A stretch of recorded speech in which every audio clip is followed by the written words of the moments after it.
Welcome back. Let's talk about function scope versus block scope. These are very important terms when it comes to, well, any programming language. Remember, scope means what variables we have access to. And JavaScript has function scope, right? Every time we create a function, we create a new execution context, which has its own variable environment. But you see, most other programming languages have something called block scope. So what's the difference? Well, it means that with a function scope, if I created, let's say, an if statement, and let's say if 5 is greater than 4, which it is, and I create a variable here called secret, and I have a super secret password. Because JavaScript uses function scope, I can actually access the password like this.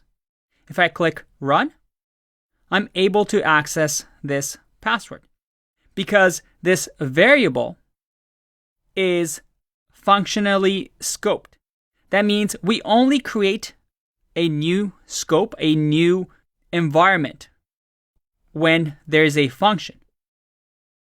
If this was a function, well, in that case, with function scope, we can't access the secret. Now, in most other programming languages, they use block scope. And block scope is, well, anytime I see a block of code that is these curly brackets, I'm going to create a new world, a new environment. In other programming languages, if I do secret here, I wouldn't be able to access it like I can. And JavaScript saw this and said, I want to be able to do block scoping too. How can I do that? Well, with ES6, they introduced the let and the const keywords. And they allow us to use block scoping. Let me show you. If I run this, I can't access secret. If I add the let keyword, nope. This secret, well, it's definitely secret now. I can't access it. You see, variables declared inside a block scope, such as an if statement or let's say for loops, can be accessed from the outside of the opening and closing curly brackets when we use function scope, when we use things like var. But now with the introduction of let and var, we can do this, which gives us a little bit more power.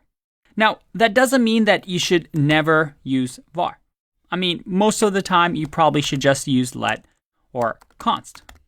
But let and const are just block scoped alternatives for variable declaration. So let's see how this can be useful to us. In the next video, we're going to do a little exercise. And let's see if you can solve it. It's going to be a hard one.